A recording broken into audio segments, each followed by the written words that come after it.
Questions Are the Answers by Allan Pease. How to Get to Yes in Network Marketing. Introduction.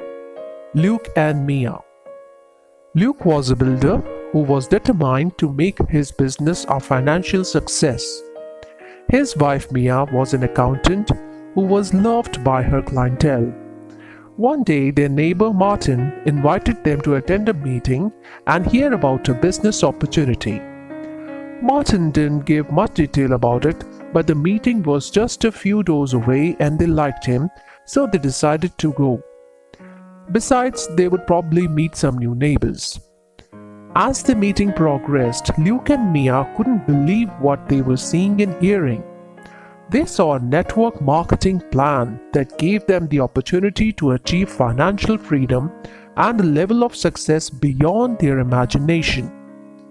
They couldn't stop talking about it for several days. They decided to go get started because they thought surely everyone who saw the plan will want to join. But it wasn't as simple as they thought. Not everyone seemed to have the same enthusiasm for it as they did. Some people didn't even turn up to their meetings to hear about it, and some of their closest friends wouldn't even give them an appointment.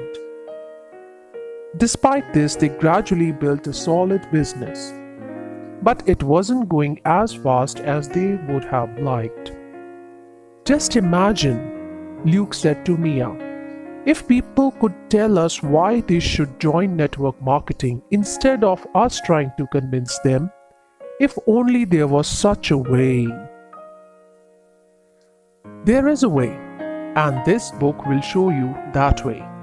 The biggest fear that most people have about entering network marketing is that they will need to be high-powered salespeople to reach the top levels. This book contains a simple system that will allow you to recruit new people with relative ease. There are no tricks, just techniques and principles that will work provided you do. Why I wrote this book?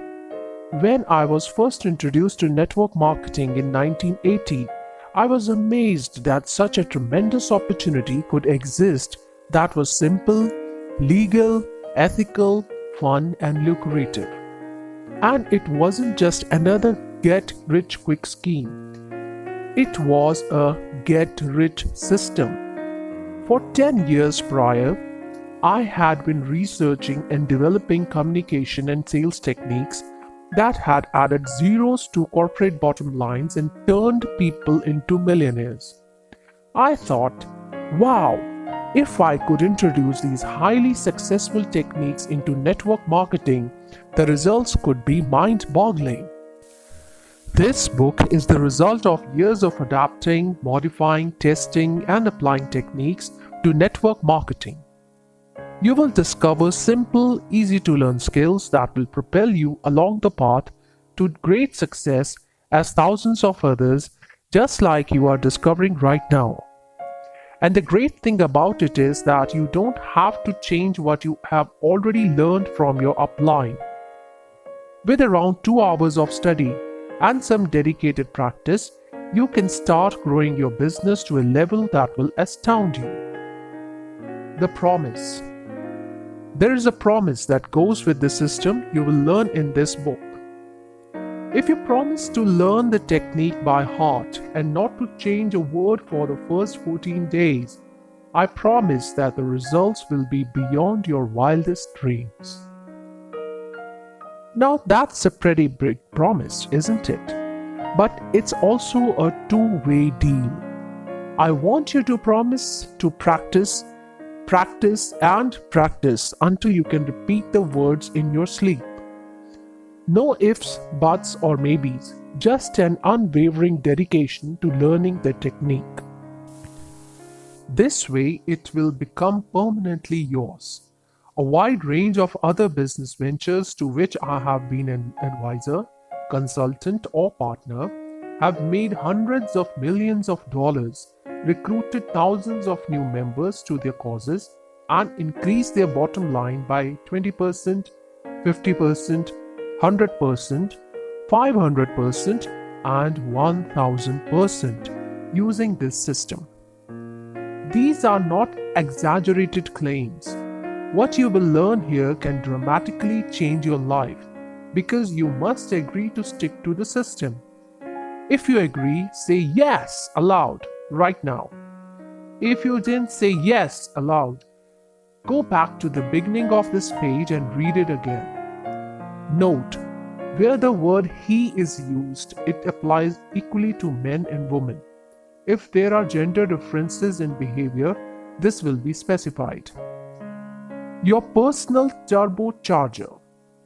There are so many excellent books and tapes available on how to make appointments and how to present the business plan that these subjects will not be covered here in any depth. This book shows you exactly what to do, what to say, and how to say it to get good prospects to say yes in face-to-face meetings. The information here is intended to turbocharge your presentations without alteration to what you already know. For this reason, most of the emphasis in the book will be on the second key. Find the hot button. Never change what works. Turbocharge it. Allan Pease. Section 1. The first step. Like most things in life, few people can look at the drawing at the start of this section and see its obvious message.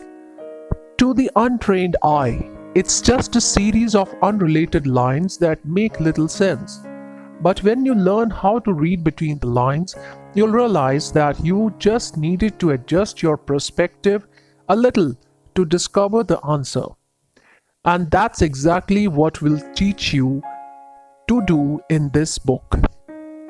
Angle this page down and away from you and close one eye. The 5 golden rules for success. At the tender age of 11, I was asked to sell household sponges to help raise money to build a hall for my scout troop. The scout master, a wise old man, divulged a secret to me. I call it the law of consequence. I have lived by this law, and I guarantee that anyone who practices it must eventually succeed. I'll give you this law exactly as I received it. Success is a game. The more times you play, the more times you win. And the more times you win, the more successfully you will play. Let's apply this rule to networking. The consequence of asking more people to join you is that more people will join you. The more times you ask them to join you, the better you become at asking. In other words, you need to ask lots of people to join you. Rule 1. See more people. This is the most important rule. Talk to anyone who will stand still long enough to listen to you. Don't become a prospecting snob or a card shuffler who tries to psych good prospects out of the deck.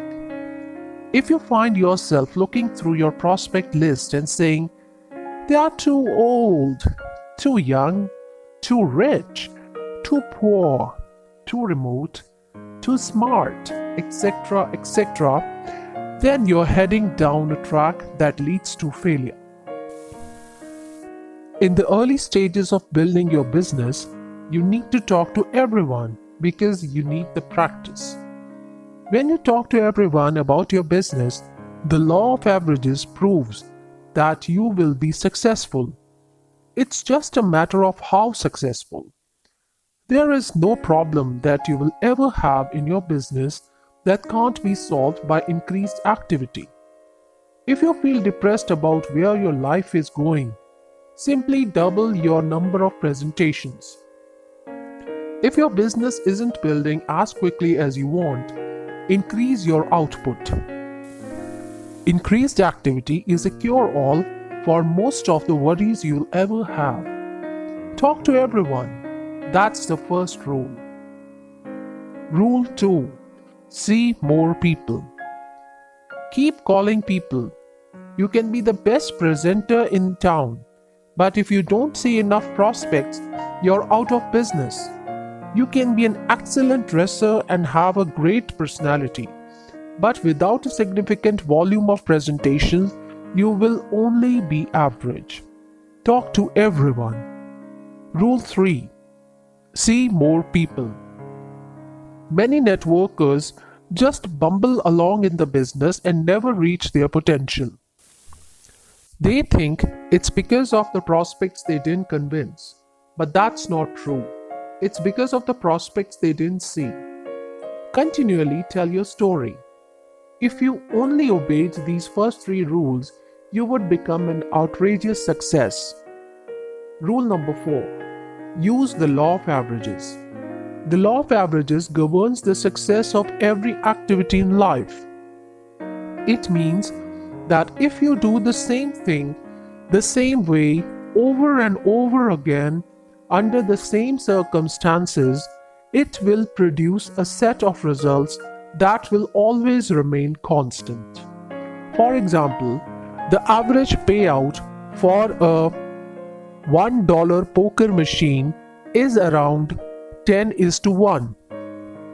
For every 10 times you press the button, you will receive a collective win of between 60 cents and $20. Your chance of having a win of $20 to $100 is 118:1. There is virtually no skill involved. The machines are programmed to pay out on averages or percentages. In the insurance business, I discovered an average of 1:56. This meant that if I went into the streets and asked a negative question like, "You don't want to buy any life insurance, do you?" one person in 56 answered, "Yes." This meant that if I asked this question 168 times a day, I would make 3 sales a day and be in the top 5% of salespeople. If you stood on the street corner and said to everyone who walked past, "How about joining me in a network business?" the law of averages would give you a result. Perhaps 1:100 would reply yes. The law of averages always works. When I was a kid selling household sponges door to door for 20 cents each, my averages were 10:7:4:2. For every 10 doors I knocked on between 4 p.m. and 6 p.m., 7 residents would answer the door. 4 residents would listen to my presentation and 2 would buy a sponge. So I would make 40 cents, which was a lot of money in 1962, especially to an 11-year-old. I could comfortably knock on 30 doors in an hour, so in a 2-hour period I would make 12 sales, which equaled $2.40. Because I understood how averages worked, I never worried about the 3 doors that never opened, and the 3 people who didn't want to hear my presentation, or the 2 people who didn't buy. All I knew was that if I knocked on 10 doors, I would make 40 cents. This meant that every time my hand touched a door, I would earn 4 cents regardless of what happened next. This was a powerful motivating force for me. Knock on any 10 doors and I would make 40 cents. Success was now all just a matter of how quickly I could knock on those doors. Record your ratios. Keeping a record of the averages and statistics of my selling activity was a powerful motivator. Soon I didn't care if a door didn't open, if someone wouldn't listen or didn't buy. As long as I knocked on lots of doors and attempted a presentation, I was a success. So now I could relax and have fun knocking on the doors. Recording averages and statistics keeps you positive and on track. This is the key to sustained motivation and handling of rejection. When your focus is on your averages, the rest doesn't bother you. You're motivated to make the next call as soon as possible. Without an understanding of averages, you will be motivated by what happens to you next. If someone says no, you might become despondent. If a door doesn't open, you could feel depressed. When you accept and understand the law of averages, none of that matters. By keeping the statistics of your calls, presentations, new members, you will quickly develop your own set of averages. My personal $9 poker machine. When I was a teenager, I had an evening job selling pots, pans, bed linen, and blankets, mainly by referral. My ratios were 5:3:2:1. For every 5 prospects I called on the telephone, 3 would give me an appointment. I got the chance to present only 2 of these prospects because the third either stood me up, cancelled the appointment, wouldn't listen, or had some other objection that was beyond my control. Of the 2 who listened, 1 would buy and I would make $45. So for every 5 people I called on the phone, I would end up with $45 commission, which equaled $9 per phone call made. This meant that every yes on the telephone equated to $15 earned, regardless of whether they did or did not buy, and whether they showed up or not, and regardless of what they said to me. Wow, this was fantastic! I drew up a big sign with $9 written on it and placed it beside my telephone. For every person who answered the phone, I earned $9. For everyone who said yes to a request for an appointment, I would end up with $15. This meant I was completely in control of my own destiny. Most other salespeople were feeling depressed about a prospect who had said no. Soon I was the #1 salesman nationally in the company. My average of 5:3:2:1 translated into phone calls $9, appointments $15, presentations $22.50, sales $45. I never looked for people who might buy from me. My main goal was to make the phone calls to prospects. This is the key. Don't go looking for new distributors.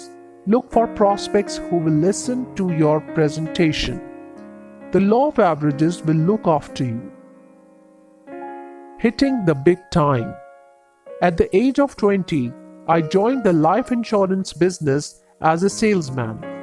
At 21, I was the youngest person ever to sell over $1 million of insurance in their first year and qualify for the $1 Million Round Table Club. My averages were 10:5:4:3:1.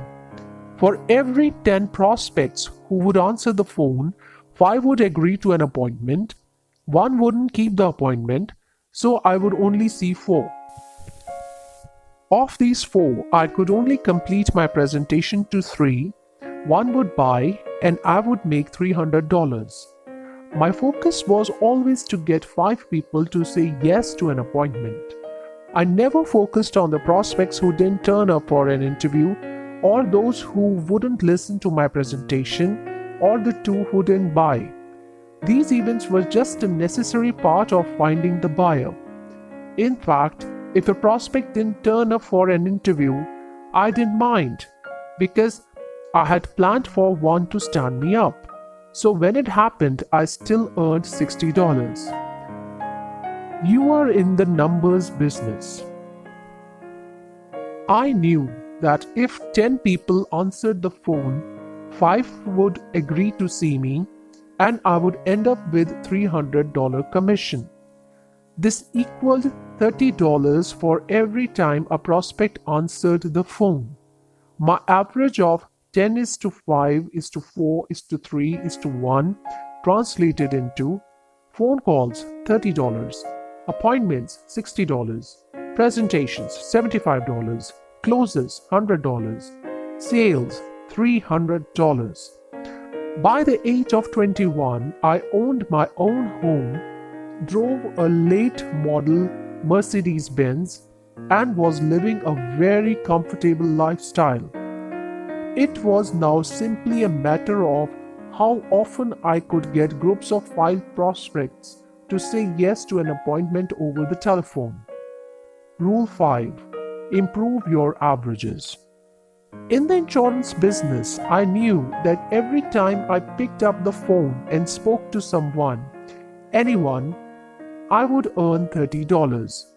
However, my ratio of 10 phone calls to 5 appointments wasn't good enough in my opinion because it meant that I was burning up too many prospects.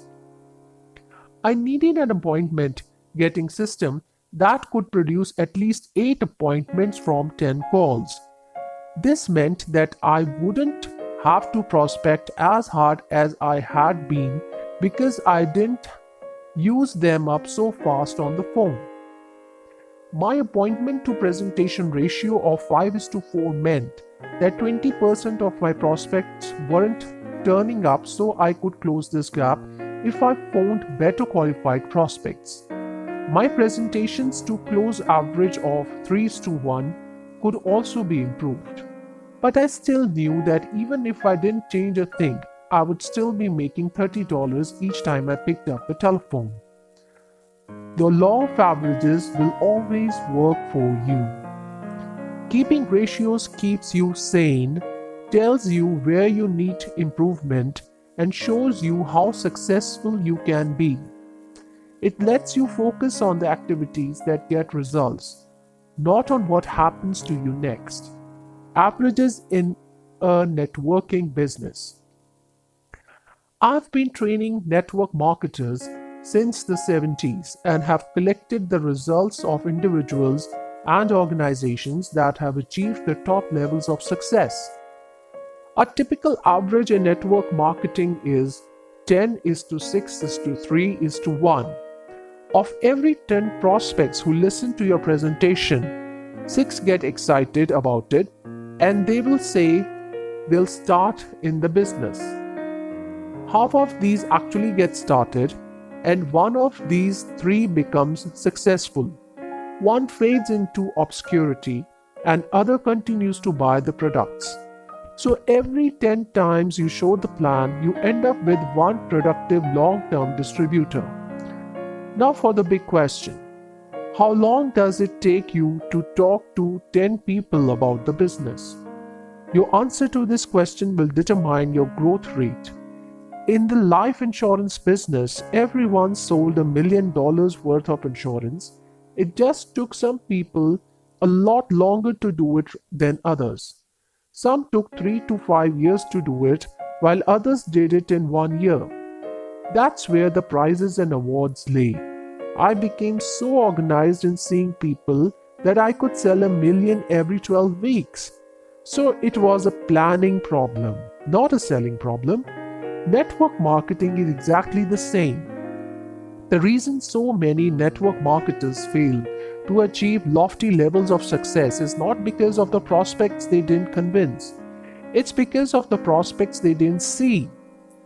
If you want to double your results immediately, here's the answer. See next year's prospects this year. Next year you will be calling on new prospects to tell them about the business, right? Well, call them early. See them this year and see them now. You don't have a selling problem. The key is to be highly organized and motivated to talk to as many people as you can. See everyone as soon as possible.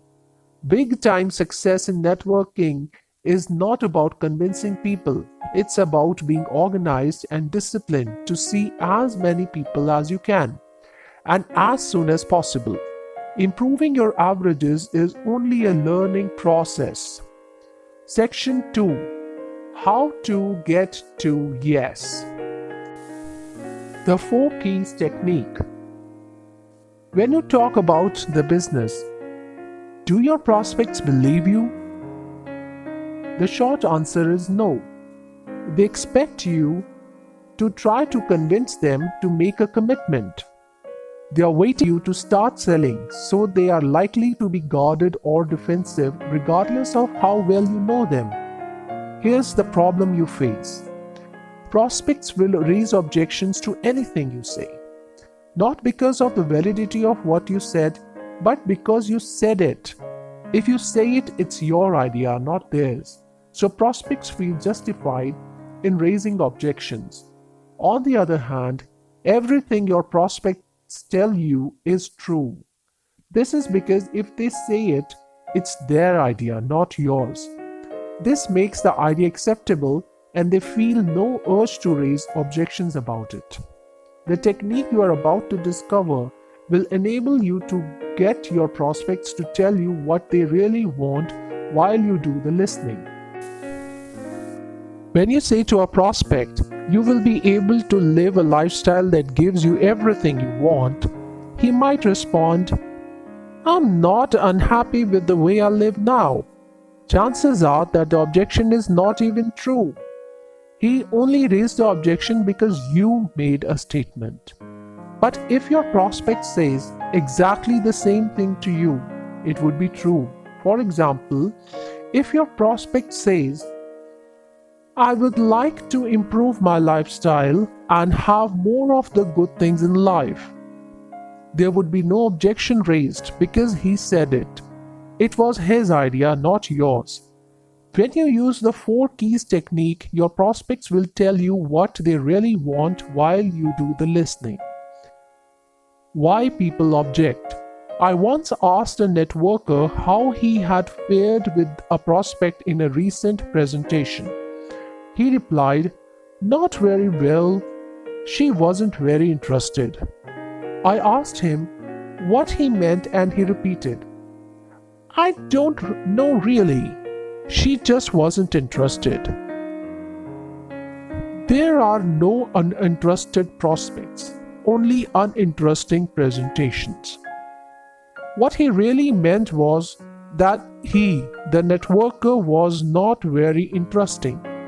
You see, when you're interesting, your prospects will be interested.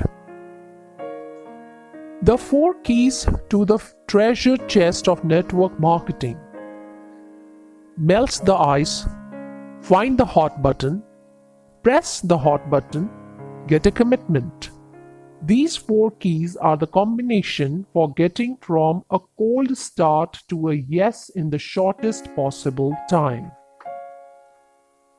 Number 1. Melt the ice.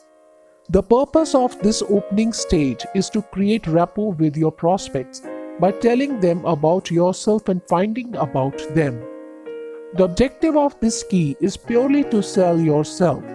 If a person likes you, there's a good chance they will like what comes with you. There is little point in showing them the plan if they don't like you or trust you. How long do you stay in this stage? For as long as it takes you to sell yourself and establish trust. When you have established trust, you'll get a fair hearing. This is all you want. With some prospects, this can take as little as 3 or 4 minutes, while with others it can take 30 or 40 minutes. Number 2. Find the hot button. Let's be absolutely clear on what will happen in this stage.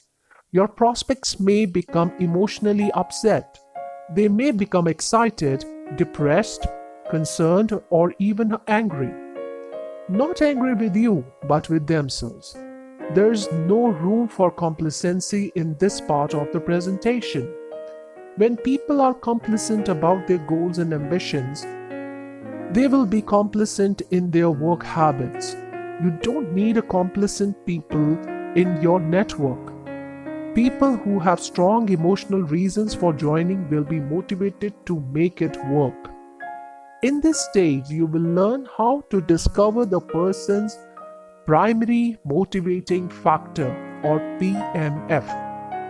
Their PMF is the reason they will want to join your business. Everyone is motivated by one of 2 things: to make a gain or avoid a pain.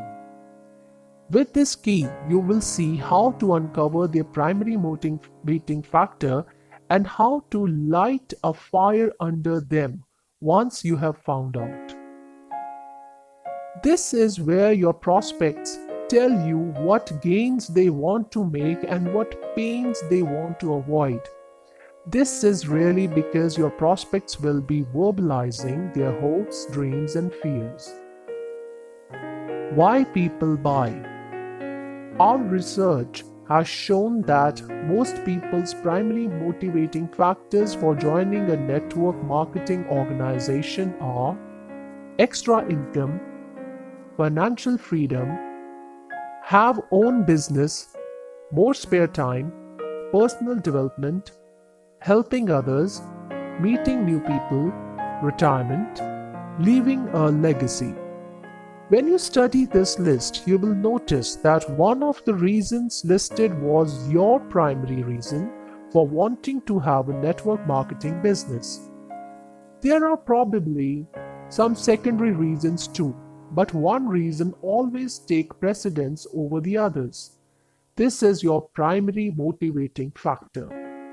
While the primary motivating factor is of absolute importance, it's critical to understand that not everyone's primary motivating factor for joining network marketing is the same as yours. For example, you might love chocolate ice cream. This doesn't mean that everyone does. Some people prefer strawberry or caramel. But if you love chocolate, not only will you find it easy to talk about it, but you will also want to share it with everyone. And you would find it difficult to understand why everyone didn't like it. Most people do like chocolate ice cream, but it is not necessarily everybody's number one choice. Some people are even allergic to it. The following are true life stories which show the power of primary motivating factor. Why Ron didn't join? Albert was a distributor. He joined network marketing because he wanted financial freedom. He wanted to be his own boss and determine his own income. He wanted the freedom to come and go as he pleased, to send his kids to the best schools, to have a holiday home, and so on. Financial freedom was his primary motivating factor because it could give him all these things. He was emotionally involved in his goals and could talk about them with endless, sincere enthusiasm. At a local fundraising event, he met a potential recruit named Ron and invited him to look at the business. Albert showed Ron the plan with great enthusiasm. Ron was impressed. He said he would join up. In fact, Albert never saw Ron again and was left in a state of confusion about what had happened. Why didn't Ron join? The problem was Ron's primary motivating factor was not financial freedom. He did not have an ambition to be rich, live in a big home, and drive a fancy car. He was happy with the modest home he had inherited from his mother. He preferred to catch the train and read the paper rather than be stuck in the road traffic. Ron felt that financial freedom was okay, but it was not enough to motivate him to make a commitment. What really motivated Ron was the opportunity to meet new people, to learn new skills and contribute to his community. That's why he was involved in fundraising. But he never had the opportunity to talk about those things because Albert was busy shoveling financial freedom down his throat. Ron had certainly been swept along with Albert's enthusiastic presentation, but when the sun rose the next day, he had cooled off. Within a couple of days, Ron had virtually forgotten about Albert's highly enthusiastic presentation. Ron's primary motivating factor of helping others had not been uncovered. Jan's misjudgment. Jan was a 34-year-old single mother of 2 children. She had been in network marketing for 2 years. She met David at a dinner party.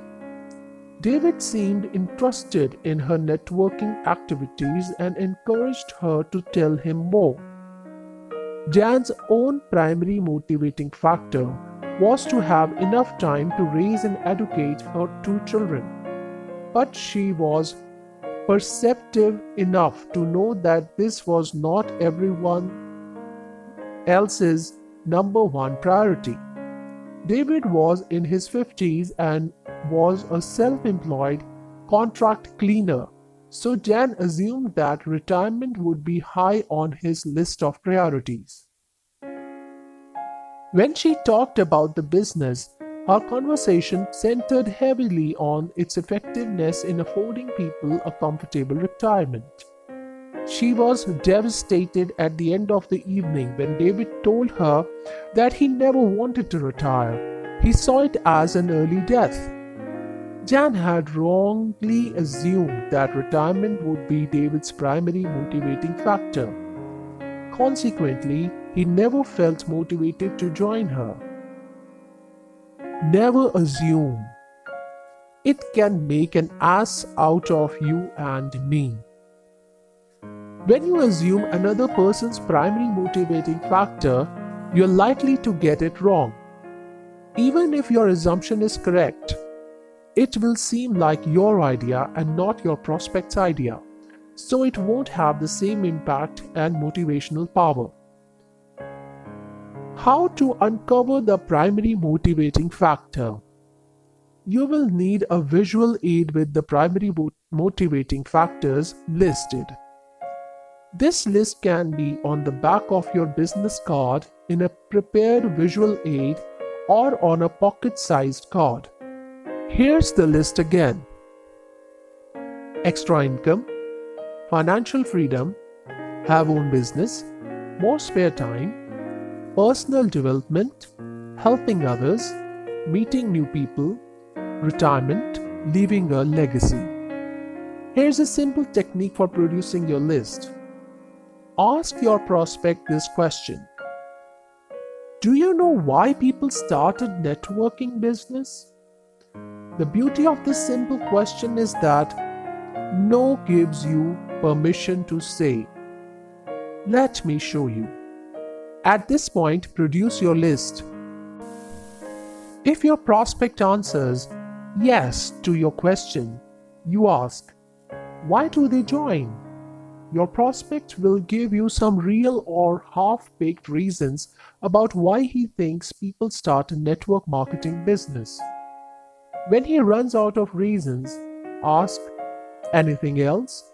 He replies, no, so you say, let me show you, and produce your list of primary motivating factors. Next, ask the 5 solid gold questions. These questions will be the 5 most valuable questions you will ever ask. They will give you an express right to network marketing stardom, if that's your primary motivating factor. Learn these questions and make them part of you. The order must not be changed. This is the part you promised you will learn. Here are the 5 solid gold questions. Number 1. What is your number 1 priority? Number 2. Why did you pick that one? Number 3. Why is that important to you? Number 4. What are the consequences of not having that opportunity? Number 5. Why would that worry you? Learn these questions word for word. Don't get sidetracked when you ask them. It is critical that they are kept in order. Some networkers prefer to use the curiosity approach when they talk to new prospects, while others prefer the direct approach. In the following examples, the approach used tends to be more direct because it's simpler to demonstrate. The transcripts are of real interviews. Angie meets Ray and Ruth. Ray and Ruth were a couple in their mid-20s who had just moved into their new home 2 doors down from Angie. In the course of neighborly conversation, Angie mentioned that she was involved in a marketing business and would be happy to give them the opportunity of seeing how it worked. Ruth said that she didn't think they would be interested because they didn't have much time available. Ray worked 2 jobs and she said that at night her hands were full settling into the new home. Angie said that she found that this was the case with most people who had 2 jobs and were just moving into a new home. But she would be happy to show them anyway, as they may be interested sometime in the future. Angie invited them to drop by her home for a coffee. Would Saturday afternoon around 4 be okay? She asked. Ray and Ruth agreed. They arrived at 4 o'clock, and after a chat and coffee, Angie told them that it was a networking business. Ray and Ruth told Angie they had heard about networking, knew people who had tried it and failed, thought it had something to do with soap, and asked, "Is it like Amway?" Here's how Angie handled it. Angie: do you know why people start a networking business? Ray: that's a bit like pyramid selling, isn't it? Angie: let me show you how. Angie, casually producing her PMF card. These are the main reasons people start in network marketing. What would be your number one priority? Ray: for us, it would have to be financial freedom. Ruth, firmly: that's for sure. Angie: why did you pick that one? Ray: because I work 2 jobs to pay the mortgage, and Ruth works overtime so that when we decide to start a family, we'll have a nest egg to fall back on. We want our kids to have a good education, and we don't want to always be scratching for money. Angie: why is that important to you? Ray: as I said, we want to get the house paid off and give our kids a good education. Ruth and I never had those opportunities. Ruth, taking over: that's right. My parents always struggled to make the ends meet. We don't want our lives to be like that. Angie: what would be the consequences of not having financial freedom? Ray: we'd be in the same boat as our parents. It would mean strict budgeting and really making ends meet. Ruth: it costs a lot to give your kids a good education. Without extra money, we wouldn't be able to give them that head start in life. Angie: why would that worry you? Ray, sounding tense: like we said, if you don't try to achieve financial freedom, it will only ever be a struggle. And who wants that? Ruth: plus, we'll need to plan for retirement. That's why we work so hard now. Analysis: nothing was said in this conversation that wouldn't be said with any similar couple. The difference, however, is that in this conversation, Andy used the 5 solid gold questions, and Ruth and Ray disclosed their primary motivating factors. Even if Andy had been lucky enough to pick financial freedom as their PMF, Ray and Ruth would have thought it was her idea, not theirs.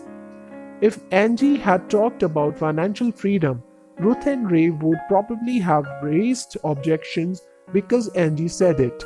But because they had said it, it was real. There could be no objections.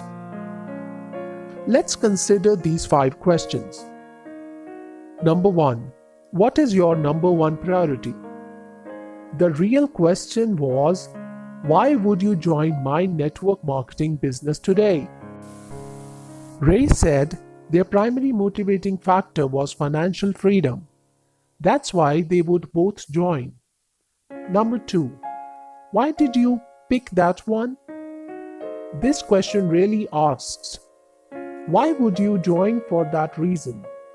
They both explained that they wanted to pay off their house, give their kids a good education, and never be short of money. Number 3.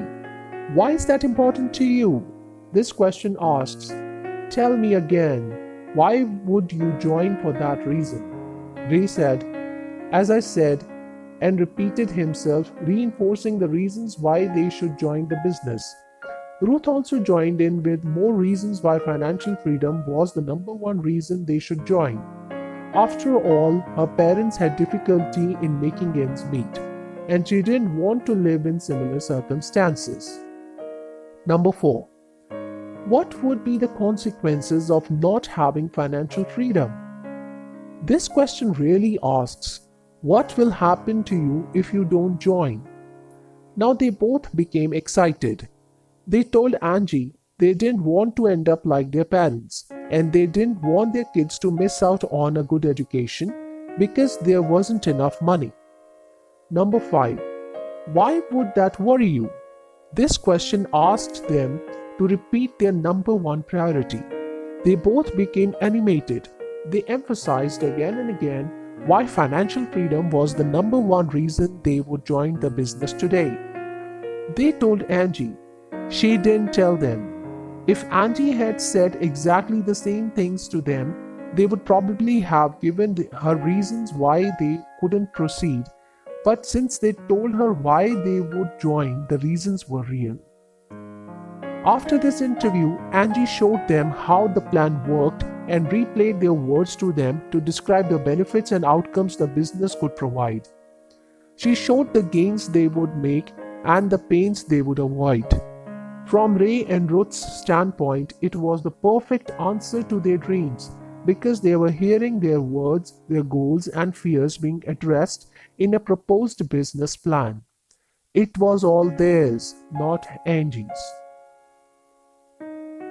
How Bruno cracked a tough nut. Bruno was an engineer who worked on an association committee with other engineers, including Jim.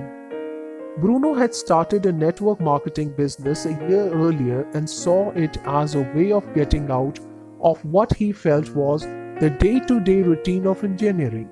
He was looking at broader horizons. Bruno had mentioned a business opportunity to Jim on several occasions but had only received a cold response. Jim's sister had been in one of those schemes and had tried to get him to join, but he had resisted because he felt that he was an engineer, not a salesman, and he didn't want to pester his friends. Over coffee one evening, Bruno casually produced his new business card, which had the list of primary motivating factors printed on the back. Jim looked at the card, which had the words networking and distribution printed under Bruno's name. Bruno, do you know what networking is about, Jim? Jim, yeah, like I said, my sister was in it. It's one of those pyramid schemes, isn't it? Bruno, well, let me show you. Bruno turned the business card over to reveal the list of primary motivating factors. Bruno, what would be your number one priority on this list, Jim? Jim, I suppose having my own business and helping others. Bruno, why did you pick those two? Jim, I did like the chance of working for myself because I've been running on the engineering treadmill for nearly 20 years. If I ever did it, though, I would like to be able to help others in the process. I get a buzz out of doing that. That's why I volunteered for this committee. Bruno, why is that important to you? Jim, as I said, the future only holds more of the same old grind for me. You know what it's like, Bruno. I'm beginning to think more and more about my retirement, and that's sad. I did like to do something else, but at age 38, It's too big a risk to take. Bruno. Well, what are the consequences of not having your own business? Jim, becoming uneasy. Like I said, I would be more of the same old grind. Guys our age die from stress. If I had more time, I could join the parents' committee at my son's school. I could spend more time in my workshop and call my own shots. I'm tired of others controlling my life. Bruno, why does all that worry you? Jim, because if I had more time, I'd do things differently. I would do more living and less working. I want to do things for myself for a change. Bruno, that's exactly what the networking business is designed to let you do. It gives you more time, more freedom, and the advantages of being in your own business, while letting you help others without the risk of starting a new career. Let me show you how it worked for me. For over a year, Bruno had tried to get Jim interested in the business without success. When Bruno learned the secret of the 5 solid gold questions, he realized that for over a year he had been trying to tell Jim what he should do with his life. It had all been Bruno's idea, not Jim's. The list on the back of Bruno's card and the 5 solid gold questions allowed Jim to talk about why he would join the business. When Jim saw the business plan, he couldn't believe his eyes. Why hasn't anyone ever shown me this before? He demanded. The answer was that he had only ever been told why he should join. Nobody had ever asked him to talk about his primary motivating factors. How the dentists got drilled. This is an event that happened to me. Frank, aged 44, was my dentist. He owned $1 million home on the beach, a luxury car, and was always busy. By most people's standards, he was very successful. One day I was at the local shopping center when I saw him sitting in a cafe. I joined him for coffee. Allan, how's business, Frank? Frank, unenthusiastic. Okay. Allan, humorously. Come on, Frank, you live on the beach, you've got plenty of work and make a lot of money. That's got to be good. Frank, it's a living, I suppose. Allan, well, if you don't like it, Frank, why not quit and do something else? Frank, I doubt I'll be doing that, Allan. Allan, why not? Frank, in a matter of fact tone. Because I'm a dentist. I've always been a dentist. That's what I do. Allan, interested. When did you decide to become a dentist, Frank? Frank, when I was 18 and at university. I didn't make medicine. Dentistry was my next option. Allan, do you like being a dentist, Frank? Frank, offhandedly. Not really, but it pays the bills. Allan, Frank, if an 18-year-old student walked into your surgery and told you what to do with your life for the next 20 years, would you listen to him? Frank, laughing. There's not much an 18-year-old can tell a 44-year-old about life. Allan, so you wouldn't listen to him? Frank, no way, Allan. Then why are you? The conversation came to a dead stop. Frank was dumbstruck. You see, he had never considered how the spur of the moment decision of an 18-year-old university student was controlling the direction of his life at age 44. I could see the impact of this question was having on him, and this was an opportunity too good to miss. I reached into my pocket and pulled out my business card with the PMF list printed on the back. I placed it in front of him. Allan, Frank, look at this list. What you say is your number one priority in life? After what seemed an endless silence, he finally answered, Frank. More spare time. Allan, why did you choose that one? Frank, I get up at 6 o'clock every morning to get ready for my first patient at 8:30 a.m. I work until 6 p.m. and my day is full of complaining people who aren't happy to see me. I never have time for myself or my kids, even on the weekends. I'm too worn out to do anything worthwhile. Free time is something I've never really had. Allan, why is that important to you, Frank? Frank, becoming uneasy. As I said, my life is a minute by minute schedule. I think I would rather be a school teacher so I could have more time and plenty of holidays. Allan, meaning? Frank, dentistry is not what it may seem. When I first decided to do it, Frank spoke passionately for about 5 minutes about the prison in which he felt dentistry had trapped him. Allan, what are the consequences of not having the opportunity of more time, Frank? Frank, sounding desperate. I would spend the rest of my life to the surgery. My kids are growing up fast, and they are not getting much quality time from me. My wife says she has had enough of the stress condition I always seem to be in. Frank's face was becoming pale. His eyes were watery. I thought he was about to burst into tears. For the first time in 20 years, he was verbalizing all the things that had been going around in his head. Allan, gently, why does all that worry you, Frank? Frank didn't answer. He couldn't. It worried him, all right. He just sat there silent.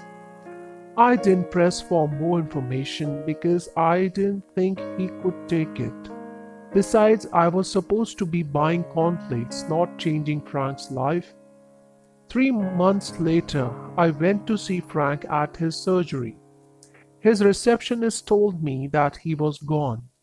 He had come in one Monday, announced that a friend was taking over the practice and he was having time off. No one had seen him for almost 3 months. A year later, I heard that he was in America selling motels on commission and having a great time. I still don't know where Frank is now or what he's doing, but what happened here is important because it shows how powerful this technique can be and how it can change the lives of people you least expect. Maybe Frank has a network marketing business somewhere. The prospect without a priority. Occasionally, you meet a prospect who claims he doesn't have a priority. Some people claim not to have a number one priority for one of two reasons. First, they genuinely don't have a number one priority, or number two or number three priorities either. In this case, thank them for their time and look for another prospect. Don't waste your time with people who do not have hopes, dreams, and priorities. Second, they are afraid to choose a priority in case they are obliged to act on it. Here's how to handle these prospects. You. What is your number one priority?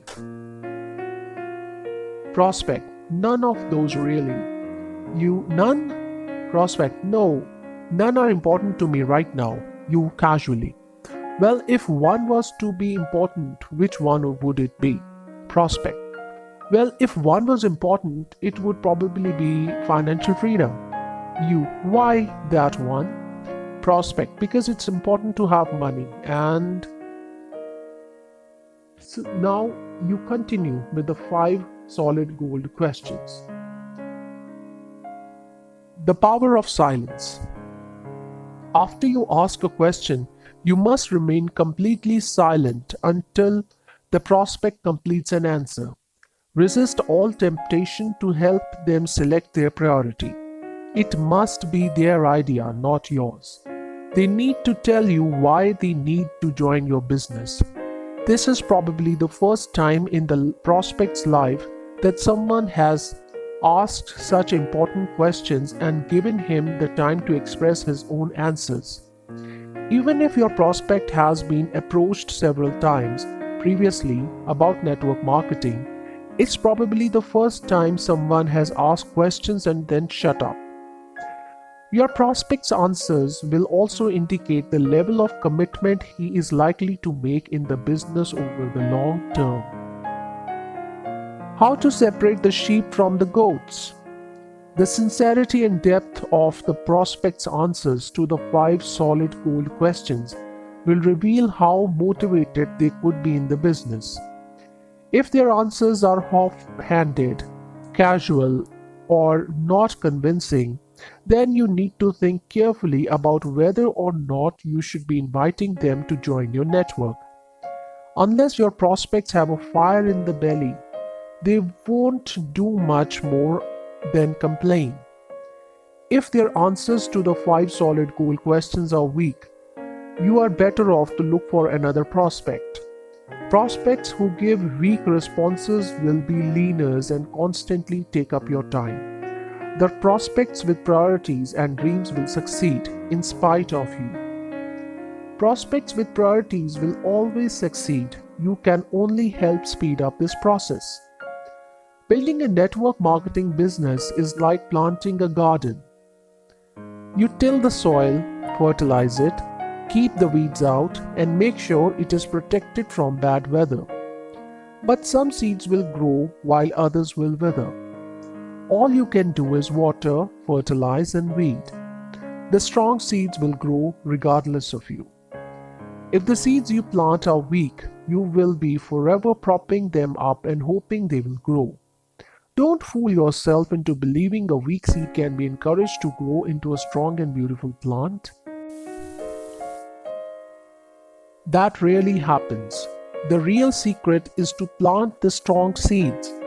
This is the purpose of the 5 solid gold questions. They will test the potential strength of the seed before you plant it.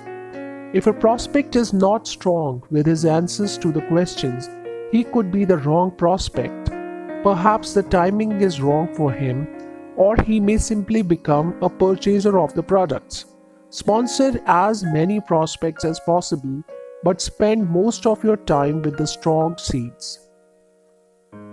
Using the list with a group. With a little practice, you will find this step an amazing way to make a presentation to a group of prospects. You can either use a prepared PMF list, or you can ask the audience to call out the reasons why people would join a network marketing group. With a prepared list, you ask someone, "What is your number one priority?" And you're away. Then repeat the process for a second and third prospect, and very quickly you'll have the entire audience telling you why they want to join the business. If you prefer to write the list by hand during your presentation, ask each person who volunteered a priority, "Why did you choose that one?" and follow through with all the questions. It's a great fun to have an entire group telling each other why it's important to join, and you never have to make a statement. All you have to do is nod your head and give encouragement. Number 3. Press the hot button. Showing the plan. This is where most network marketers shine. This is where you demonstrate how your plan is the solution to the hopes, fears, and dreams that were uncovered in the second key. Find the hot button. Your upline will have shown you a system of presenting the business plan that is proven and gets results. It's critical, however, that you understand meant. The business plan is only a solution to a problem or the way to realize a dream. A solution should make logical sense, but logic only opens the mind. The 5 solid gold questions unlock the emotions and motivate the right prospects to want to find their own solution. When you show only solutions without having first uncovered a person's primary motivating factor, the prospect is likely to be swept up in the enthusiasm of it all, but not be emotionally motivated. That's why prospects often go cold within a few days. When you show the plan, use your prospect's own words in the plan. For example, so this means you can control your own destiny and you would have more time available to spend with your family. Or this means you can retire in the style and comfort you said you wanted. When you repeat your prospect's words as you show the business plan, it becomes personal to them. It becomes meaningful and motivational. It's their ideas and words, not yours. Number 4. Get a commitment. When you use these techniques exactly as presented, asking your prospect to join you is not a dramatic event. They should be so fired up with their own enthusiasm that getting started in the business is the obvious course of action. Always approach your presentations with the attitude that getting started is the perfectly natural thing to do. Your style should be business-like but relaxed, as though you do it every day. The important thing to remember is that when the time is right for your prospects to join the business, you must ask them to join. Be clear, confident, and definite and tell them that you want them to join. Today, not tomorrow. Why this system works? The 4 keys system is a proven way for getting to yes, so you must stick to the formula to achieve maximum results. Most network marketers that I have met are good in the melt the ice stage. They have learned how to talk with others in a friendly way and build rapport. Most, however, do not have an effective find the hot button stage. They go straight from melt the ice to press the hot button. Even if their presentation of the business plan is an excellent one, the prospects are not necessarily motivated to action because they are not emotionally disturbed.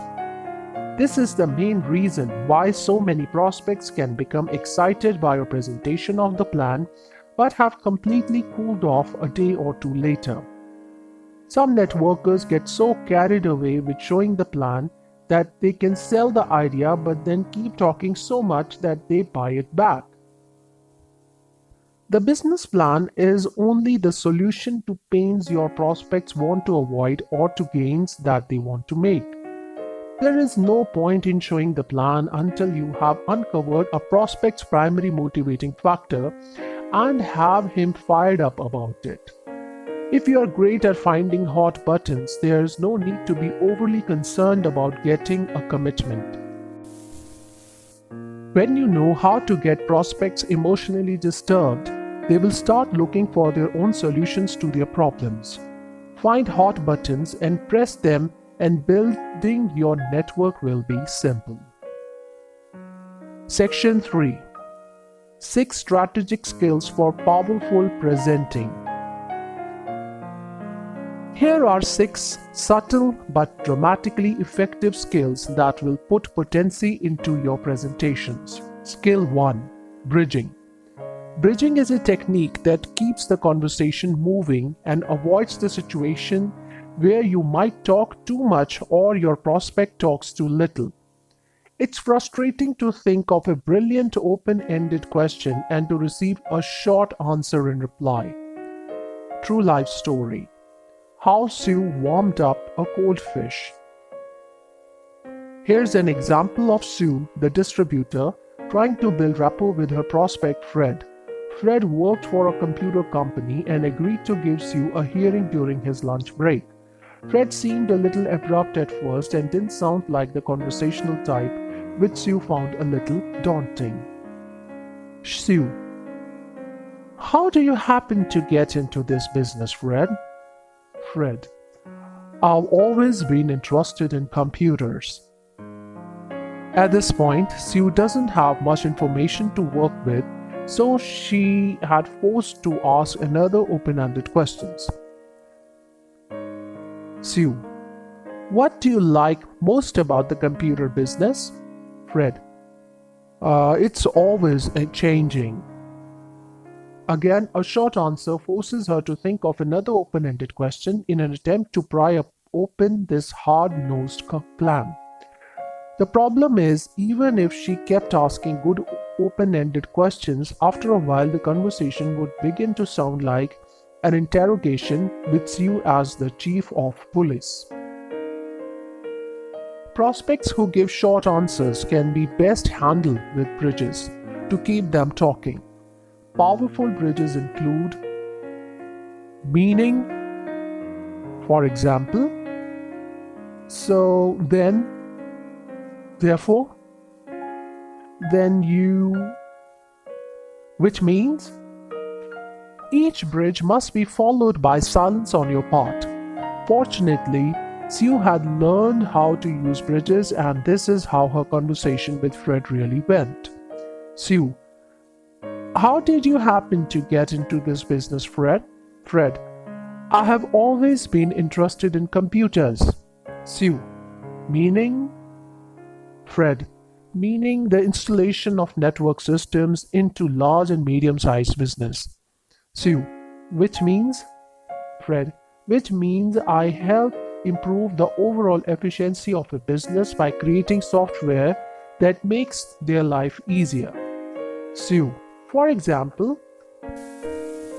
Fred, well, for example, yesterday I installed the system for a company that had serious accounting problems. They called me, and in this case, Sue has not only successfully cracked a tough nut, but she doesn't sound like an investigator. And she's not doing most of the talking. She's getting lots of useful information about Fred, and he's talking about his number one subject, himself. When you use a bridge, do these three things. Number 1, lean forward, palm out. Number 2, stretch the last letter of the bridge. Number 3, lean back and shut up. Using bridges to keep things moving. Leaning forward with your palm out does two things. First, it non-verbally says that you are non-threatening, and second, it tells the listener that it is his turn to talk by handing over the control. Stretching the last letter of the bridge almost converts it into a question, but not stretching it can make it sound like a statement. For example, Fred, so businesses can operate more efficiently. Sue, which means? Fred, which means people's lives are made easier and they can deal better with their customers. You know, most businesses don't have a good system, and by not stretching the last syllable of a bridge, you can make it sound like a statement or opinion. It can even sound affronting. When you have used a bridge, shut up. Resist the urge to put pearls of wisdom into a seemingly endless silence that can sometimes follow the use of a bridge. The open palm shows that the responsibility to speak next has been given to the prospect, so let him come up with the next statement. The body language of listening. Here is an example of how bridging can uncover hidden motivations and draw out information from a prospect. After you have given the control, you lean back with your hand on your chin in the evaluation position. This quickly conditions the listener to continue talking for as long as you are leaning back. Let's say that your prospect has chosen financial freedom as their number one priority. You. What is your number one priority? Prospect. Financial freedom. You. Why did you choose that? Prospect. Because it's important that I have the money to do all things I want to do in life. You. Leaning forward, palm out. Meaning? Prospect. meaning enough money to give my kids a good education and live in a comfortable manner. U. Leaning forward, palm out. Comfortable meaning prospect, meaning having enough money to go on an extensive vacation, drive a nice car, or buy a few little luxuries occasionally. U.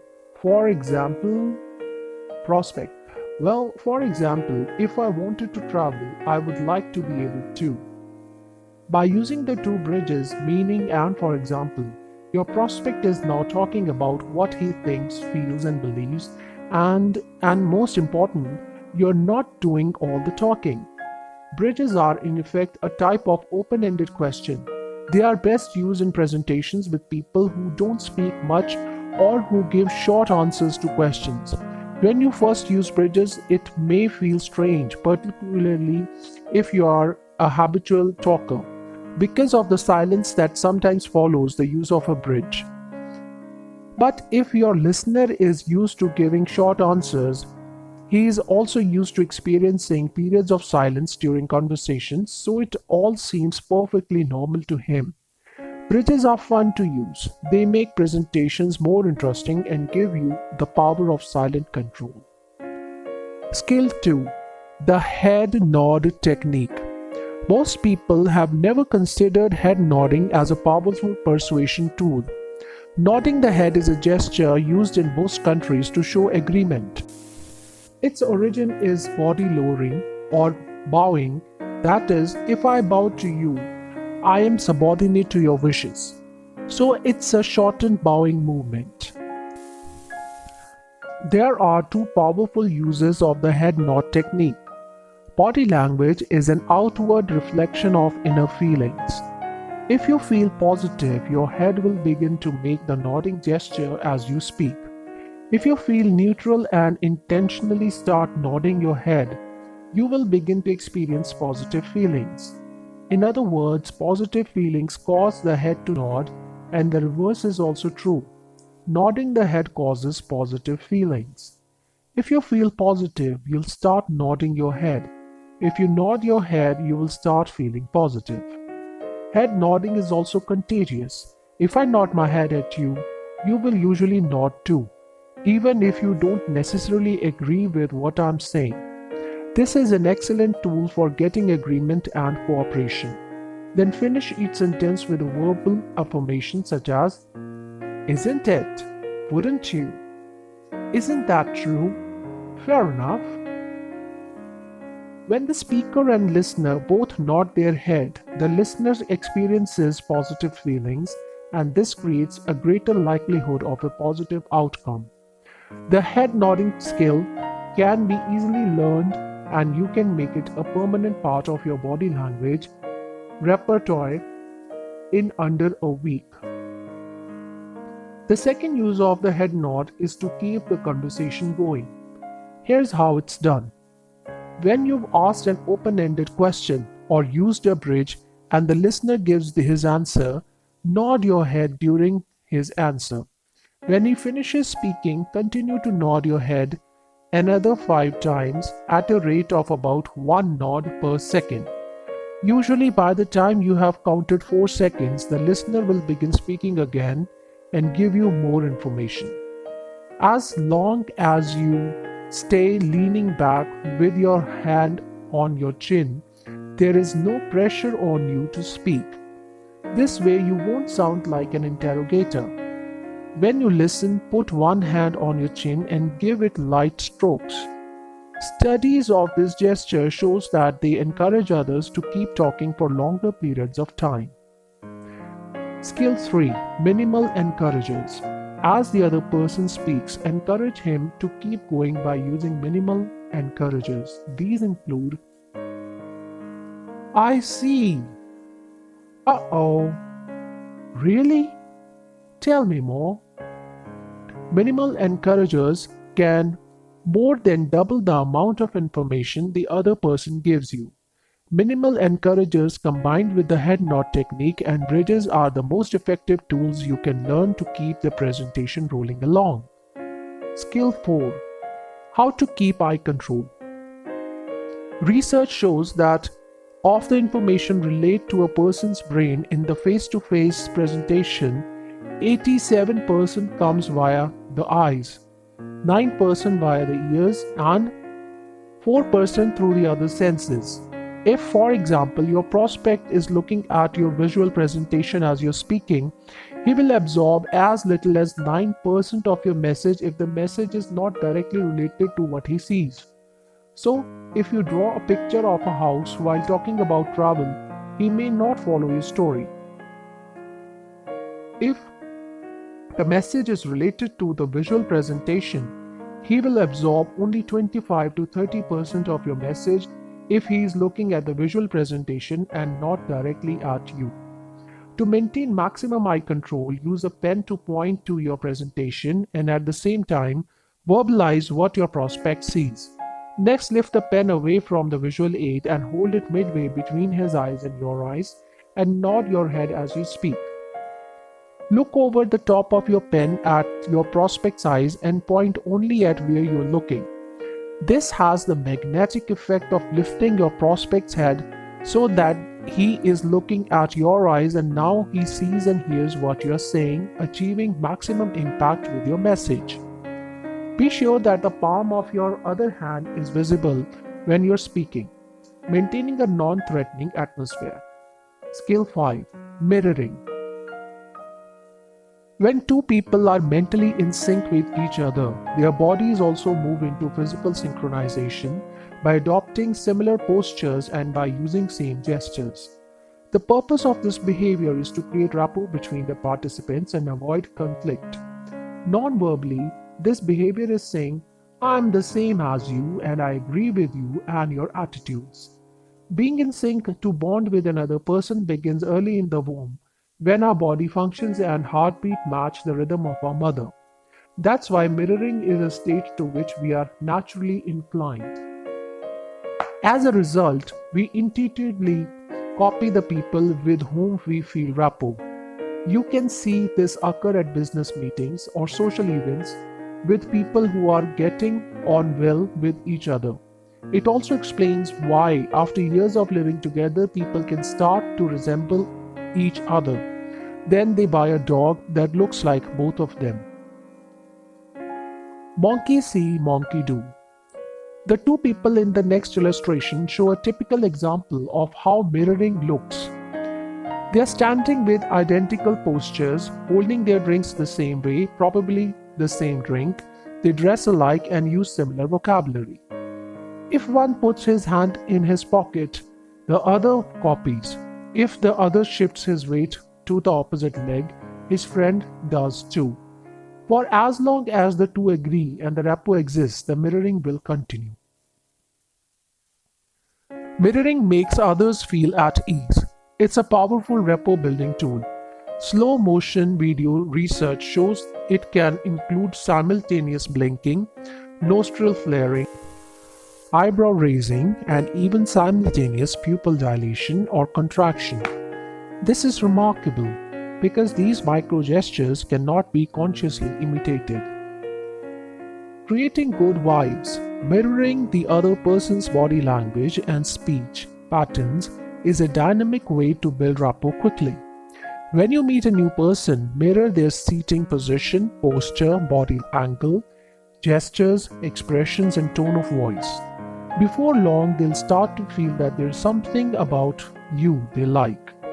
They will probably describe you as easy to be with. This is because they can see themselves reflected in you. A word of warning: don't mirror too early in a new encounter. Many people have become aware of mirroring strategies since I wrote the book Body Language, and over 100 million people have watched the television series and training videos that followed. It's sometimes wiser to wait a few minutes before mirroring. Mirroring differences between men and women. Men's and women's brains are programmed differently to express their emotions.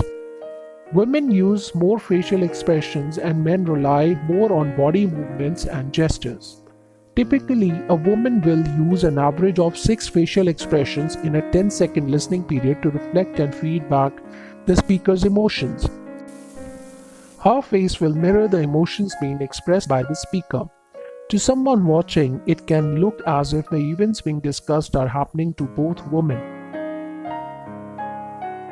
Here is a typical 10-second sequence of a woman showing she's listening. Sadness, surprise, anger, joy, fear, desire.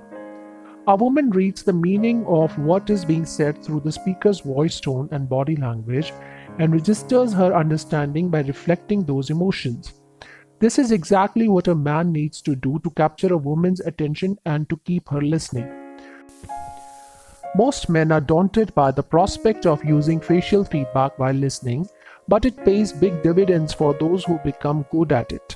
Some men say, "She will think I'm weird," but research shows that when a man mirrors a woman's emotions, she will describe him as more intelligent, interesting, and attractive.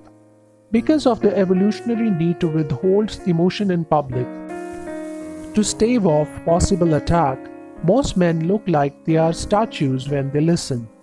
Here is the same range of facial expressions used by a typical woman in a 10-second listening period. Sadness, surprise, anger, joy, fear, desire. It's all the same. This is a light-hearted look at the male listening approach, but recognizing the truth in the humor gives its edge. The emotionless mask that men put on while listening allows them to feel in control of the situation, but does not mean that they don't experience emotions. Brain scans reveal that men feel emotion as strongly as women do, but avoid showing it in public. The key to mirroring a man's behavior is in understanding that he uses his body to signal his attitudes, not his face. Most women find it difficult to mirror an expressionless man, but it gets results. If you are a woman, it means you need to reduce your facial expressions so that you don't appear overwhelming or intimidating. Most importantly, don't mirror what you think he might be feeling. That can be disastrous if you have got it wrong. You may be described as dizzy or scatterbrained. Women who use a serious face while listening are described by men as more intelligent, astute, and sensible.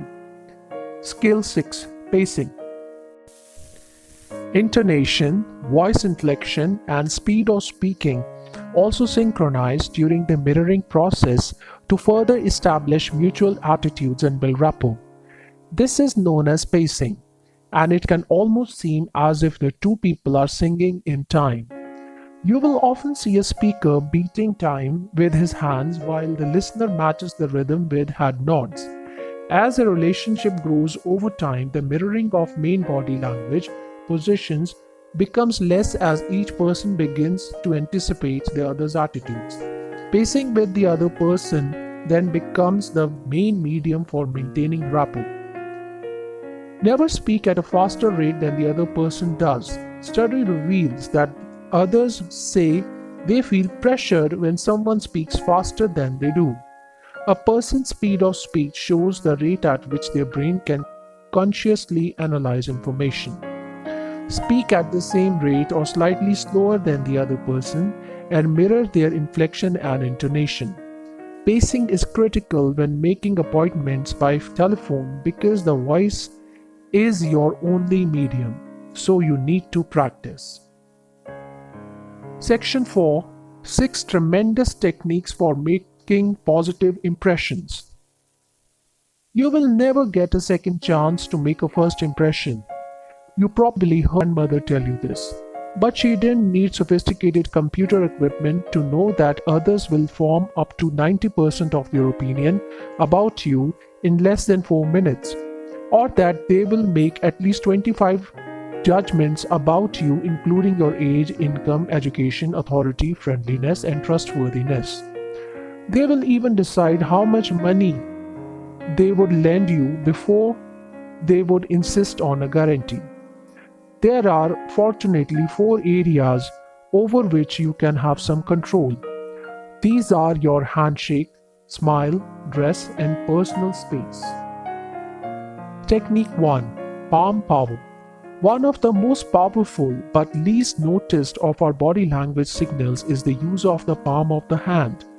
When used correctly, palm power invests its user with a degree of authority and silent command. There are three main palm gestures: the palm up, the palm down, and the palm closed finger pointed position. The differences in power of each position are shown in this example. Let's say that you ask someone to move to another location in the room. We will assume that you use the same tone of voice, the same words, and the facial expressions, and change only the position of your palm. The palm up, illustration A, is a non-threatening gesture, and the person being asked to move will not feel threatened by the request. It's a gesture used since caveman to show that the person is not holding any weapons. When your palm is turned to face downwards, you can communicate immediate authority. The person you have directed will feel that he has been given an order and may feel antagonistic towards you, especially if he doesn't feel you have the right to be so assertive. If you make a presentation and continually use the palm down position, you are likely to suffer rejection from your audience. In illustration C, the pointed finger becomes a symbolic club with which the speaker figuratively beats his listener into submission. The pointed finger is one of the most irritating gestures that a speaker can use, particularly when it beats time with the speaker's words. Research into both the palm down and pointed finger gestures shows that listeners rate speakers who use these gestures as more aggressive, forceful, smug, or arrogant, and they can recall less of what the speaker said. This is because the listener was judging the speaker's attitude and not listening to the information. If you are a habitual finger pointer, try practicing the palm up and palm down positions, and you will find that a combination of these positions can create a more relaxed atmosphere, and you will have a more positive effect on your audience. Technique 2. The handshake. Shaking hands is a relic of the caveman era. Whenever cavemen met, they would hold their arms out with their palms up to show that no weapons were being held or concealed. Their palms in air gesture became modified over the centuries, and such gestures as the single palm raised, the palm over heart, and numerous other variations developed.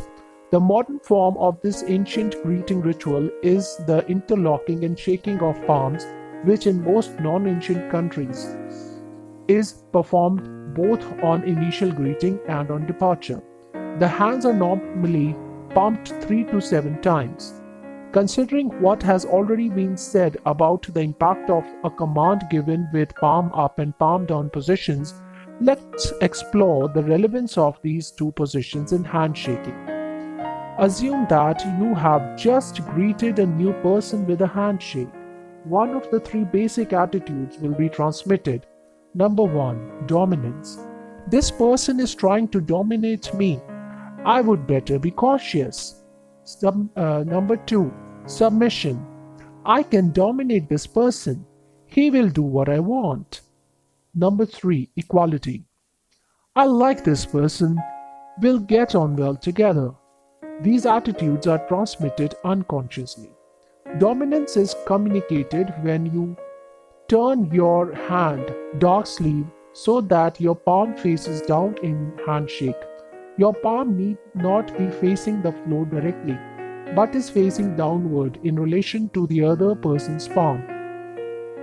And this says you want to take control.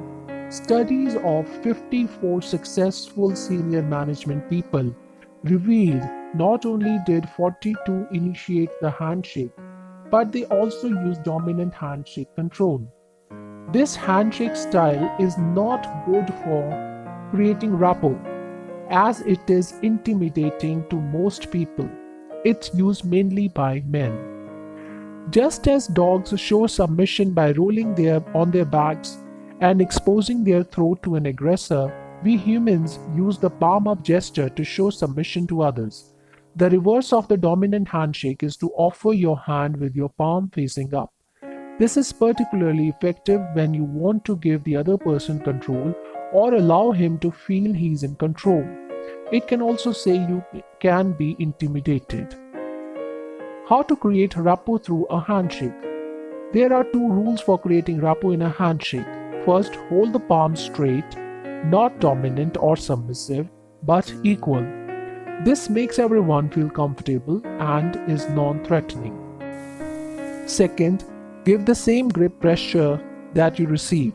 This can mean that if, for example, you are being introduced to a group of 10 people, you would probably vary the pressure several times and make several adjustments of the angle of the hands.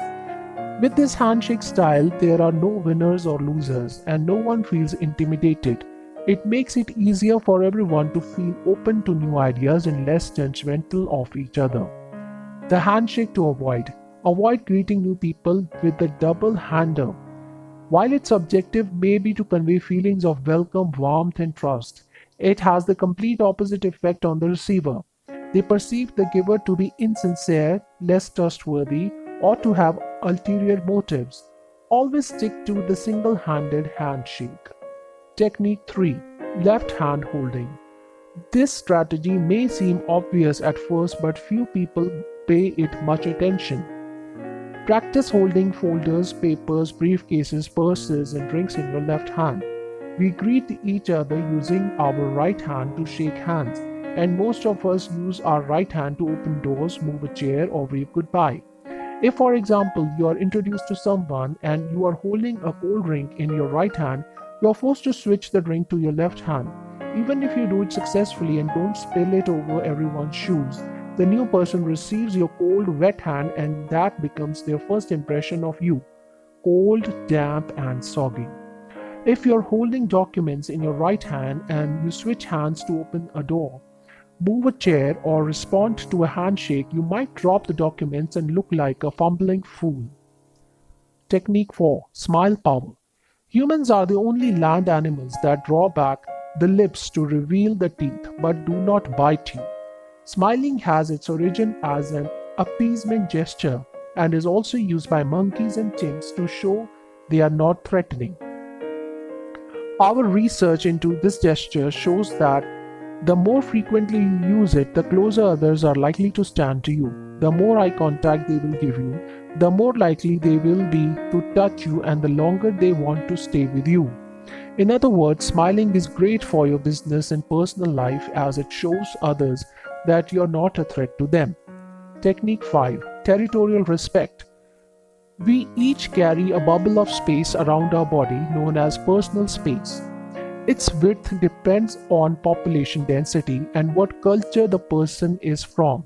For example, people raised in middle-class English-speaking cities have a personal space need of about 46 centimeters, that is 18 inches, and that is why in non-threatening or social situations they stand about 1 meter apart.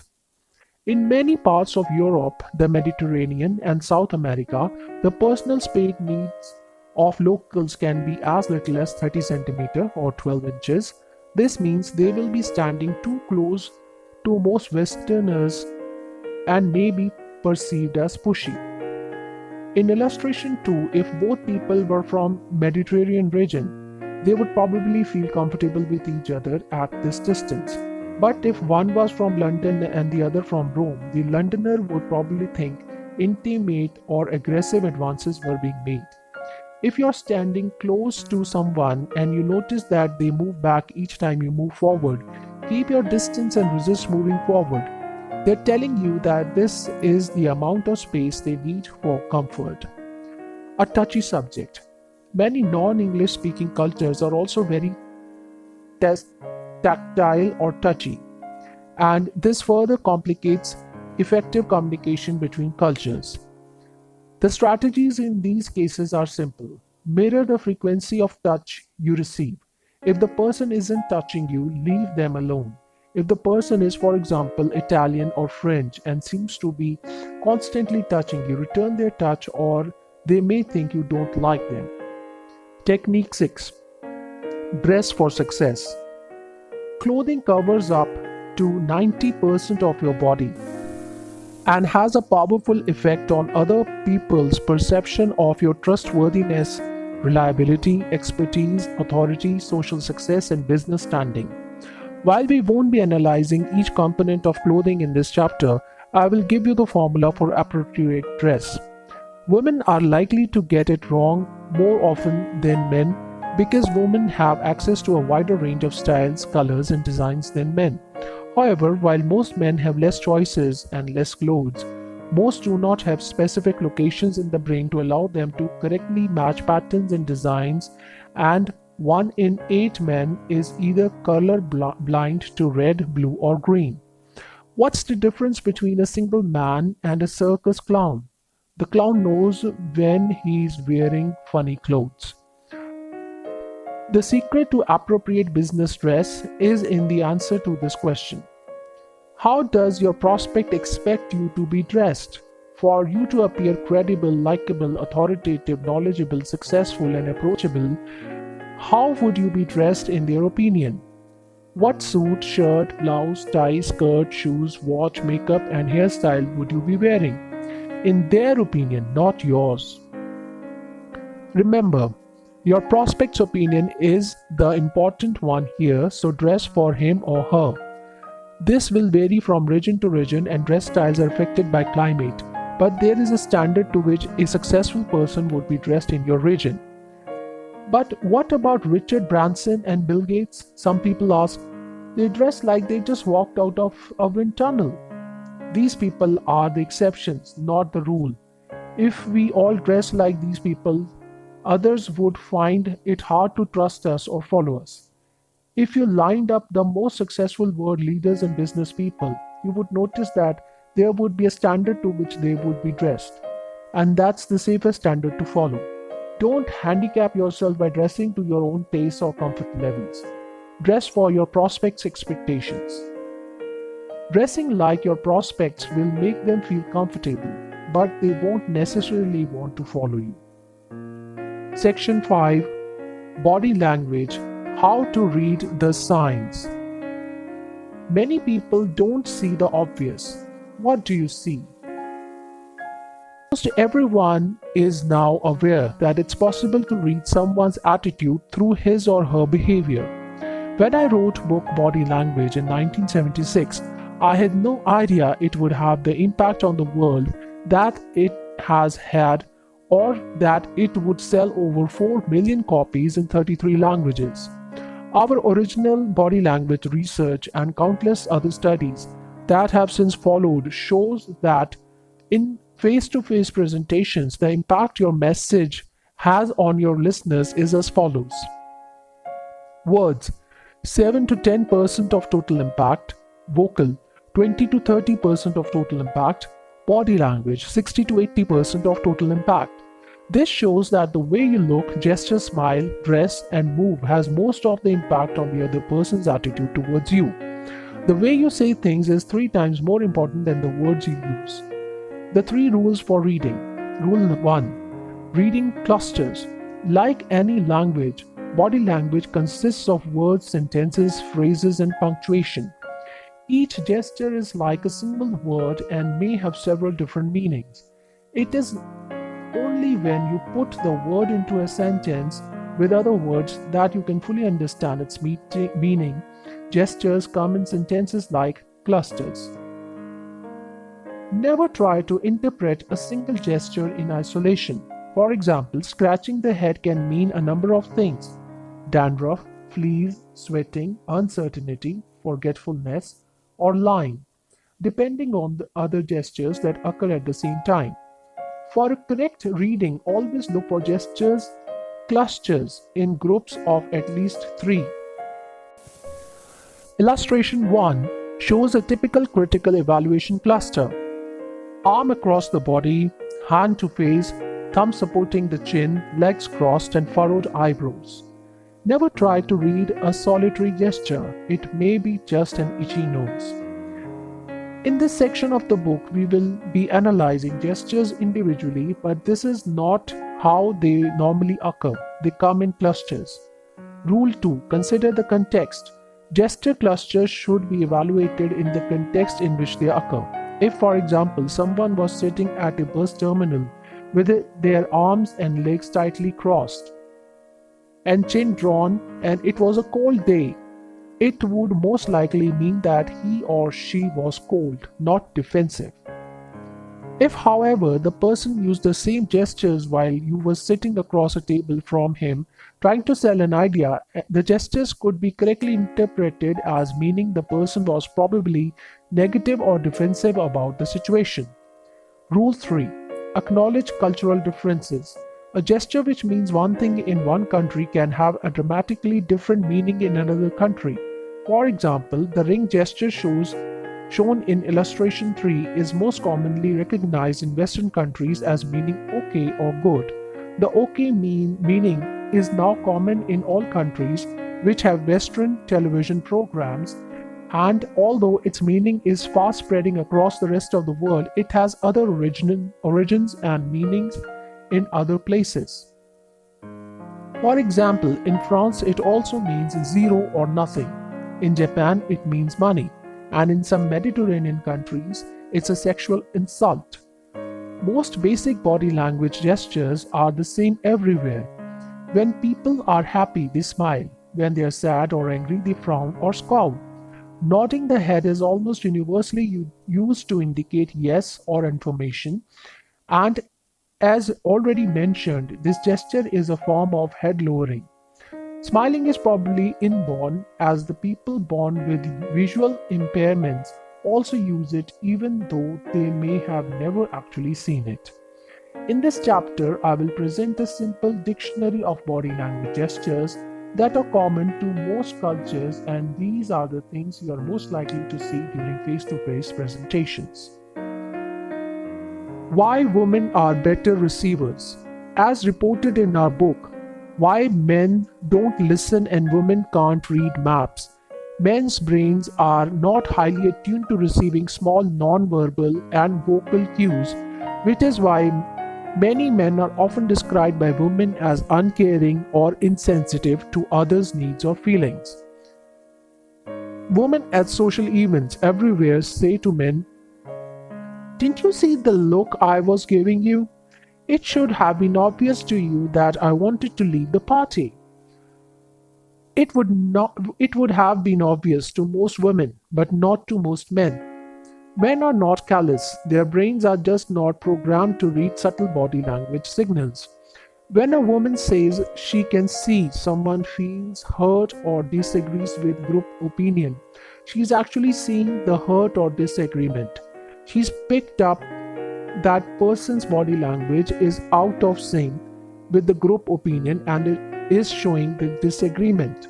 How women can see disagreement, anger, deceit, or hurt has always been a source of amazement to most men. It's because most men's brains are simply not able to the fine detail of body language like a woman's brain. This is why attempting to lie to a woman in a face-to-face encounter is unwise. A phone call would be safer. How to learn to read a body language. Set aside 15 minutes a day and read the gestures of other people and to acquire a conscious awareness of your own gestures. A good reading ground is anywhere that people meet and interact.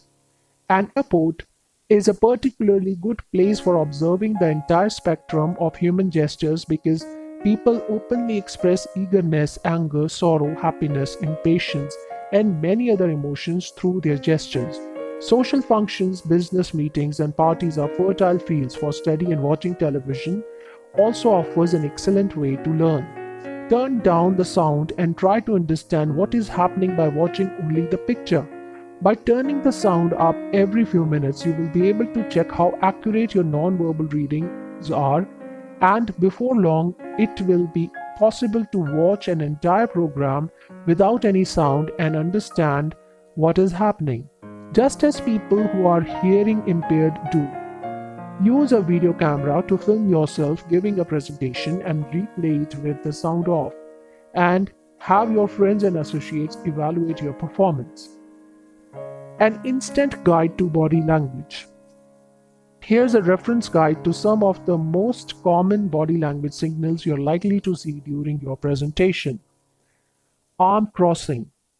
Some observations and origins. Crossing the arms in front of the body shows a detached, closed attitude. It's an inborn gesture, and 70% of people cross left arm over right. It's almost impossible to relearn crossing the opposite way. Its purpose appears to be to protect the heart and lungs from attack, and most primates also use it for that reason.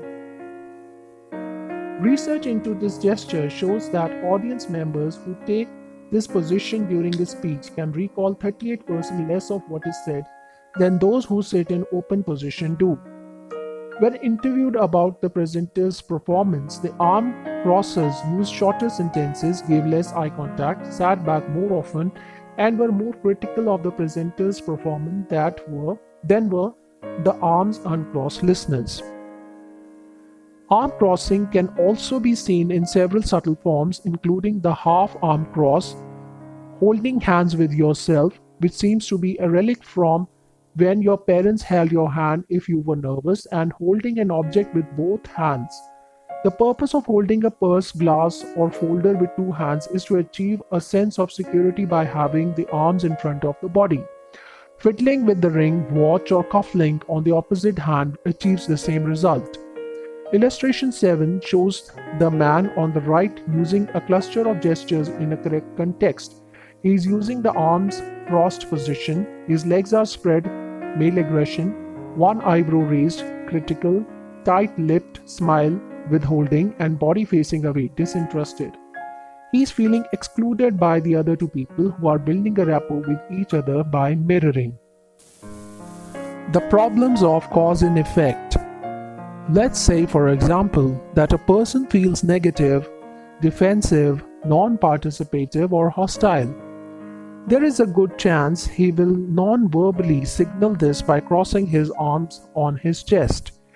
We also know from research that in an arms crossed position, a person's retention of what is said diminishes by 40% and his attitude becomes more critical. Try this simple experiment. Sit back and tightly cross your arms on your chest. How do you feel? Restrained? Uninvolved? Non-participative? Study shows that if you cross your arms for any reason, you will begin experiencing the negative effects of this gesture. It's a cause and effect situation. Habitual arm crossers always claim they feel comfortable because the arm crossing gesture will feel comfortable when they feel the corresponding emotions. Even if you don't believe that arm crossing is a negative signal, your listener will unconsciously read you as negative or unapproachable. That's why it is hard to convince a group of people in a cold room. The ideal room temperature for presenting should be 21 degrees Celsius. Some useful strategies. Eliminate arm crossing from your repertoire. Your listeners will remember less of what you say, are more critical of your performance, and will like you less. Practice open body language. Where possible, give your audience chairs with arms. This allows them to keep their arms uncrossed and want to participate more. Avoid having armless chairs too close together, as it encourages participants to cross their arms to avoid touching the person beside them. If your audience sit with their arms crossed, you can break the position by asking them to raise their hands to answer questions. Give them physical involvement exercises to do, hand out pens and paper for note-taking, or serve them hot drinks. Hand-to-face touching. Some observations and origins. All researchers who have investigated hand-to-face touching agree that it relates to negative emotions. Westerners and most Europeans increase their hand-to-face contact when not telling the truth. This is not the case with Asian people, who avoid head touching for religious reasons, but increase foot movements when lying. Covering the mouth when lying is commonly seen in children and can still be seen in adults. Lying increases nose sensitivity and may result in just a nose touch.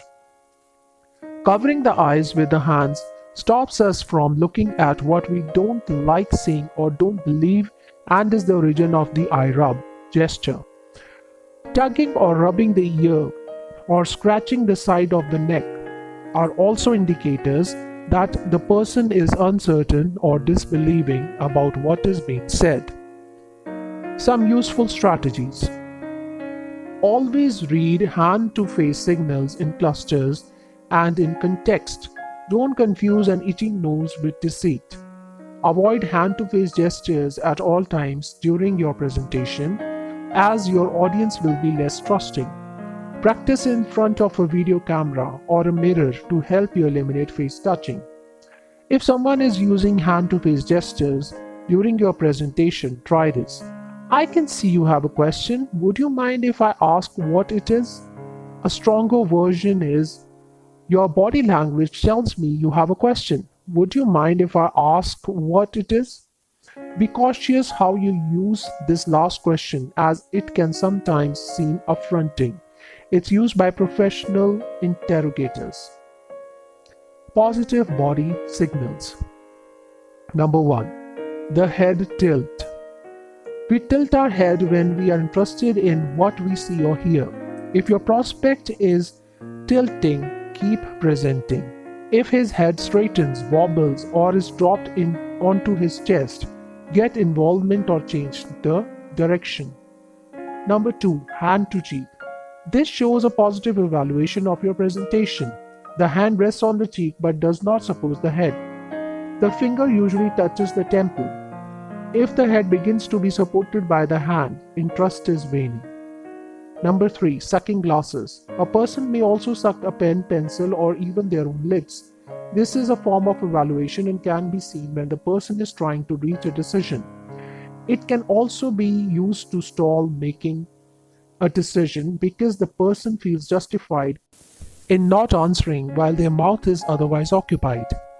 Number 4. Leaning in. We move closer to people and things we find interesting or attractive. This is not to be confused with the starter's position, which looks similar, but both hands are on knees and the person looks like they are about to start a race, probably towards the door. Number 5. The steeple. This gesture can be read as a solitary gesture and it displays a cool, confident attitude. The question is, however, confident about what? Confident about going along with you? Confident about their own knowledge of the subject? Have they heard it all before? The context under which it is used will give you the correct answer. Number 6. Protruding thumbs. Thumbs can protrude from coat pockets, trouser pockets, or on lapels and braces. Protruding thumbs signal a superior attitude, confident and cool, similar to that of the steeple gesture. It is unwise to use this gesture in front of your audience, as it can also be read as a smug or arrogant attitude. Number 7. Both hands behind the head. Used almost exclusively by men, it communicates an attitude of, I know all about this, I've got all the answers. Try asking this man a question such as, I can see you know something about this. Would you care to give us your experience? This can result in either cooperation or a debate, depending on the context in which the gesture is being used. Negative body symbols. Number 1. Critical evaluation. This gesture is widely used and reveals critical thoughts by the listener. The index finger points directly up the cheek, the thumb supports the chin, and the middle finger is beside or over the mouth. A question like, what's your opinion, can draw out the person's concerns. Number 2. Picking imaginary lint. Imaginary lint picking reveals disapproval about what is being said. The person looks away while picking the imaginary lint or fluff.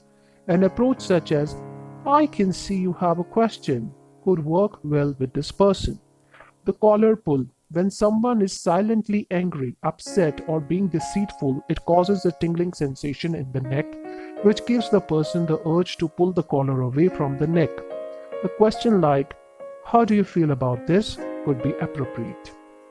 Number 4. Pain in the neck. This expression perfectly describes what is happening here. Mounting tension or frustration causes the person to rub or slap the back of the neck to satisfy the tingling sensation that occurs when someone or something gives you a literal pain in the neck. This is caused by movement of the tiny erector pili muscle in the neck. Number 5. Slow blinking.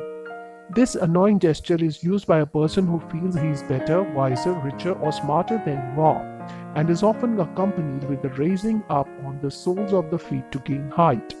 The brain shuts out what it doesn't want to see by closing the eyes. This person may look upon you with contempt. Leg over chair.